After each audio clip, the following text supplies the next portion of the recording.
आज की इस वीडियो में हम चर्चा करेंगे कि 27 अगस्त 2023 को जूनियर असिस्टेंट का जो पेपर हुआ था उसमें कंप्यूटर किस लेवल का आया था, कंप्यूटर से कौन कौन से क्वेश्चन पूछे गए थे और 2026 में होने वाले पेपर में किस टाइप के क्वेश्चन पूछे जा सकते हैं, इस पर थोड़ी सी चर्चा करेंगे। पहला क्वेश्चन देखते हैं। तो आपका पहला क्वेश्चन MS वर्ड से था। तो MS वर्ड, एक्सेल और पावर पॉइंट, इन सब से करिए एक एक मान लीजिए तो आपके 3 क्वेश्चन तो फिक्स हो गए। यहाँ भी 3 क्वेश्चन आए हुए हैं। पहला क्वेश्चन है कि MS वर्ड में जो प्रोसेसिंग सॉफ्टवेयर की विशेषता क्या है जो तालिका बनाने में सक्षम बनाती है। Content, table. तो अब ऑप्शन देखें तो hyperlinks, style, spelling check and grammar और मेल मर्ज। तो सभी ऑप्शन बिल्कुल अलग अलग हैं। हाइपरलिंक्स का काम लिंक लगाना होता है, स्पेलिंग चेक का मतलब चेक करना होता है, मेल मर्ज अलग ही होता है। तो तालिका बनाने से इस पर समझ में आ रहा है स्टाइल, तो आप ये ऑप्शन बिल्कुल सही लगा सकते हैं, स्टाइल। तो ये आपका ये है स्टाइल। टेबल डिज़ाइन, ये तरह तरह की आपको स्टाइल मिल रही है, यहाँ से आप तरह तरह की स्टाइल चुन सकते हैं टेबल को क्रिएट करने के लिए, अपनी टेबल को मॉडिफाई करने के लिए। अपना सेकंड क्वेश्चन है, पहले यांत्रिक कैलकुलेटर को क्या कहा जाता था, यानी फर्स्ट मैकेनिकल कैलकुलेटर। तो सभी ने पढ़ा होगा कि जब हम कंप्यूटर का विकास पढ़ते हैं तो उसी में आ जाता है अपना पहला यांत्रिक कैलकुलेटर। मैकेनिकल कौन सा था, तो अपना था पास्कलाइन। ये है आपका पास्कलाइन, ऐसा कुछ दिखता था। इसे एडिंग मशीन भी कहते हैं। पास्कलाइन का दूसरा नाम क्या है, एडिंग मशीन भी है, क्योंकि इसमें सिर्फ जोड़ने घटाने का काम होता है। थर्ड क्वेश्चन देखते हैं, एक्सेल से पूछा गया है। माइक्रोसॉफ्ट एक्सेल में कौन सा फंक्शन है जो संप्रीतिकों को हटा देता है, यानी क्लियर कर देता है। हटाना यानी क्लीन, एक ही ऑप्शन दिख रहा है क्लीन का, तो आपका फर्स्ट ऑप्शन हो जाएगा।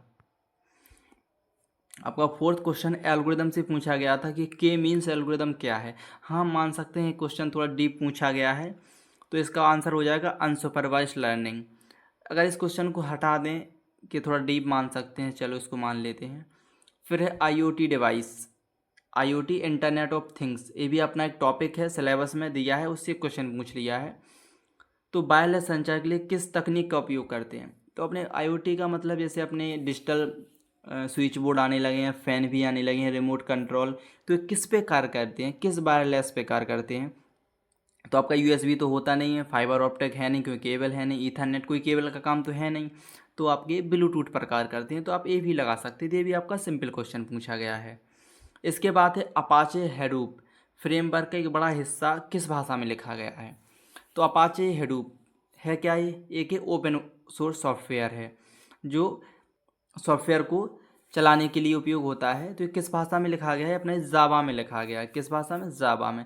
आपको थोड़ी प्रोग्रामिंग भाषाएं भी पढ़नी पड़ेंगी क्योंकि प्रोग्रामिंग भाषाओं से भी क्वेश्चन पूछे गए हैं। इसके बाद है नेक्स्ट है AI एप्लीकेशन को लागू करने के लिए कौन सी भाषा का उपयोग आमतौर पर नहीं किया जा सकता। तो पहला ऑप्शन है आपका लिस्प, प्रोलॉग, पाइथन और पर्ल।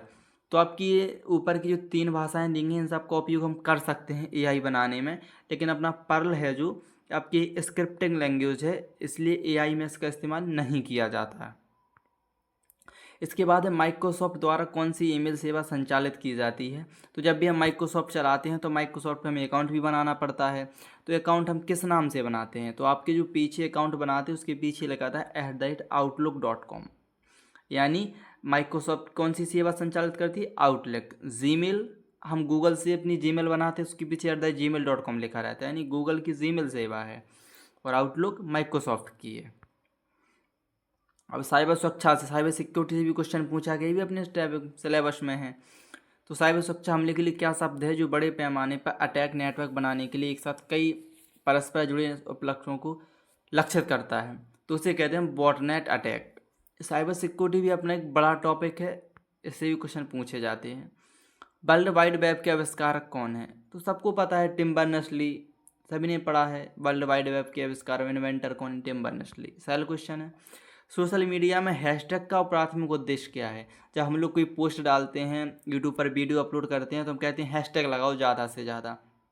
तो क्यों लगाते हैं हैशटैग, हम इसलिए लगाते हैं ताकि हमारी जो वीडियो है वो ऑडियंस के सर्च फीड में आए, सर्च में ज़्यादा से ज़्यादा आए। तो यानी आसान खोज के लिए कीवर्ड या विषयों को चिन्हित करना, इसके लिए हम हैशटैग्स का उपयोग करते हैं। नेक्स्ट है ई गवर्नेंस में डिजिटल दस्तावेजों की सुरक्षा और प्रामाणिकता के लिए किस तकनीक का उपयोग किया जाता है? तो आजकल सभी को पता होगा, जो भी डॉक्यूमेंट आते हैं, हम आय जाति निवास वगैरह ही बनवाते हैं, उस पर लिखा रहता है डिजिटल सिग्नेचर्स।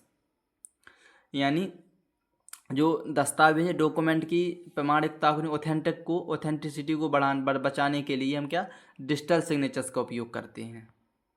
इसके बाद है ईमेल एड्रेस के भाग यूज़र नेम और डोमेन नेम द्वारा अलग किए जाते हैं। तो आपको पता है ईमेल एड्रेस के आपके दो भाग होते हैं, अपना एक यूज़र नेम होता है, एक होता है डोमेन नेम। डोमेन नेम होता है जिस पे हम जीमेल बनवा रहे हैं, यूज़र नेम जिस नाम से बनानी है, और बीच में एक सेपरेटर रहता है जो उन दोनों को अलग करता है, तो उसे ही क्या कहते हैं हम @ कहते हैं।